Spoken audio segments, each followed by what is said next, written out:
Assalamualaikum warahmatullahi wabarakatuh. Halo teman-teman semua.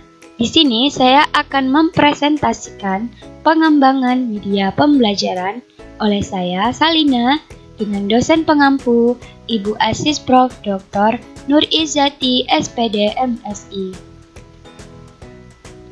Laporan pengembangan proyek terdiri dari 4 bab. Ada pendahuluan, dasar teori, hasil dan pembahasan hingga penutup. Langsung saja kita masuk pada bab 1, pendahuluan, latar belakang. Perencanaan pembelajaran merupakan catatan-catatan hasil pemikiran awal seorang guru sebelum mengelola proses pembelajaran. Nah, perencanaan pembelajaran ini merupakan persiapan mengajar, berisi hal-hal yang harus atau perlu dilakukan oleh guru dan siswa terkait pemilihan materi, metode, media, dan alat evaluasi.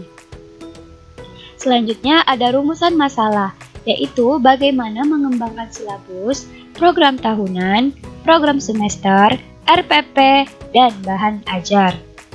Tujuannya yaitu mampu mengembangkan perangkat pembelajaran, meliputi pengembangan silabus, program tahunan, program semester, RPP, bahan ajar, serta pemilihan media pembelajaran yang tepat. Metodologi penelitian, tempat dan waktu penelitian dilaksanakan pada mata kuliah perencanaan pembelajaran matematika dari bulan September hingga November 2021. Subjek penelitiannya yaitu membahas tentang pengembangan perangkat pembelajaran matematika bagi siswa SMP kelas 7 semester 1 dan 2. Metode penelitiannya menggunakan metode literatur dengan mencari beberapa referensi dari jurnal, e-book, dan lainnya. Bab 2, dasar teori. Perangkat pembelajaran dalam Permendikbud nomor 65 tahun 2013 tentang standar proses pendidikan dasar dan menengah, disebutkan bahwa penyusunan perangkat pembelajaran merupakan bagian dari perencanaan pembelajaran. Nah, perencanaan pembelajaran dirancang dalam bentuk silabus dan RPP yang mengacu pada standar isi. Selanjutnya ada model pembelajaran RME. Nah, model pembelajaran Realistic Mathematics Education atau RME merupakan model pembelajaran matematika yang mengaitkan matematika dengan realita dan kegiatan manusia.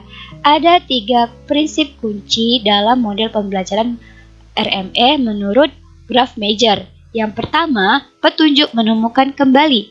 Yang kedua, fenomena yang bersifat mendidik. Dan yang ketiga, sendiri. Selanjutnya, bab 3, hasil dan pembahasan. Guru adalah sebagai desainer atau perancang pembelajaran sekaligus pengelola atau pelaksana pembelajaran. Nah, guru dituntut untuk melakukan tugasnya dengan baik itu sebagai desainer, baik itu pengelola atau pelaksanaan pengajaran. Nah, guru dituntut untuk memiliki pengetahuan dan keterampilan dalam mendesain pembelajaran. Yang pertama, ada program tahunan atau PROTA. Nah, PROTA adalah rencana penetapan alokasi waktu dalam 1 tahun ajaran untuk mencapai tujuan kompetensi inti atau KI dan kompetensi dasar atau KD yang telah ditetapkan.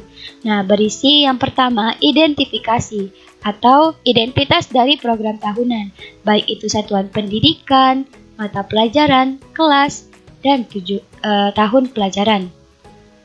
Lalu ada kompetensi inti yang telah dirumuskan dalam kurikulum 2013. Lalu ada kompetensi dasar, yaitu hal-hal yang ingin dicapai dalam kompetensi dasar atau uraian dari kompetensi inti. Ada 3.1, 3.2, 3.3, 4.1, dan sebagainya. Lalu ada materi pokoknya, lalu ada alokasi waktu atau jam pelajaran yang digunakan, lalu ada keterangan.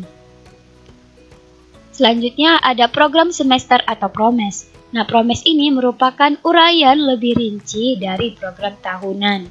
Nah, berisi garis-garis besar mengenai hal-hal yang hendak dilaksanakan dan dicapai dalam 1 semester. Nah, PROMES ini terdiri dari identifikasi, kompetensi inti, kompetensi dasar, indikator, alokasi waktu, bulan, ini terkait minggu-minggu efektif, lalu ada keterangan. Selanjutnya ada silabus. Nah, silabus ini merupakan rencana pembelajaran pada suatu kelompok mata pelajaran dengan tema tertentu. Nah, jadi ada identitas atau identifikasi, kompetensi inti, kompetensi dasar, materi pokoknya, kegiatan pembelajarannya, ada penilaiannya, alokasi waktunya, hingga sumber belajarnya. Selanjutnya ada RPP atau Rencana Pelaksanaan Pembelajaran. Nah, pada hakikatnya merupakan perencanaan jangka pendek untuk memperkirakan apa yang dilakukan dalam pembelajaran. Untuk komponennya, kita simak. Komponennya ada identitas, seperti biasa, lalu ada kompetensi intinya, lalu ada kompetensi dasarnya, lalu ada tujuan pembelajarannya, lalu ada materi pembelajarannya, ada pendekatan, strategi, dan metode pembelajaran yang digunakan, ada kegiatan pembelajarannya. Selanjutnya ada penilaian hasil belajar, berisi aspek yang akan dinilai, lalu instrumen yang digunakan, lalu ada sumber belajar atau media pembelajaran yang dipakai.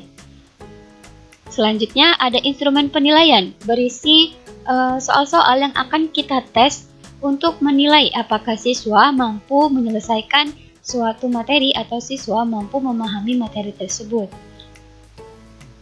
Kita rumuskan yang pertama tujuannya, kompetensi intinya, kompetensi dasar, dan indikator pencapaian kompetensinya. Lalu ada soal tesnya. Di sini juga kita buat kunci jawaban dan penilaiannya. Lalu ada pedoman penskorannya. Kita lihat pedoman penskorannya. Lalu ada lembar pengamatan penilaian sikap, lalu ada lembar pengamatan penilaian keterampilan, lalu ada lembar penilaian antar siswa. Selanjutnya ada LKPD. LKPD adalah bahan ajar yang saya gunakan, atau lembar kerja peserta didik, dengan menggunakan model pembelajaran realistic mathematics education pada materi persamaan dan pertidaksamaan linier satu variabel, dengan subbab materi yang saya ambil, yaitu menyelesaikan persamaan menggunakan penjumlahan dan pengurangan.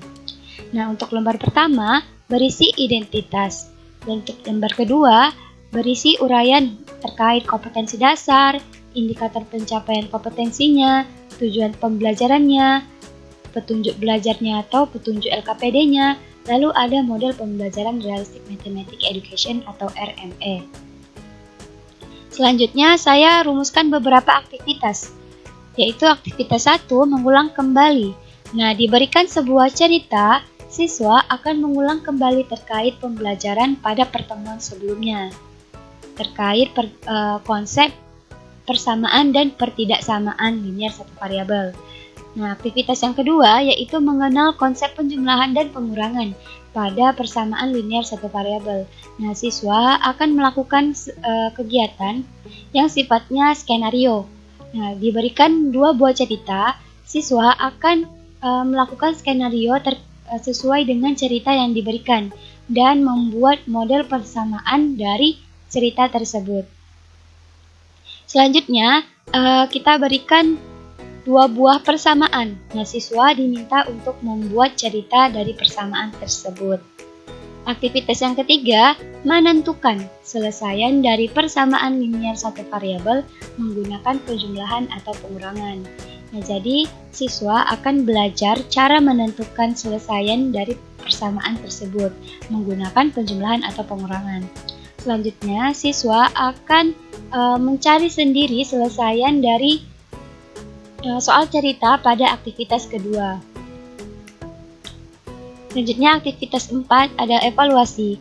Nah, diberikan 2 buah cerita, siswa akan mencari selesaian dari cerita tersebut dan membuat persamaannya terlebih dahulu, lalu mencari selesaiannya sesuai dengan metode pembelajaran yang telah dipelajarinya.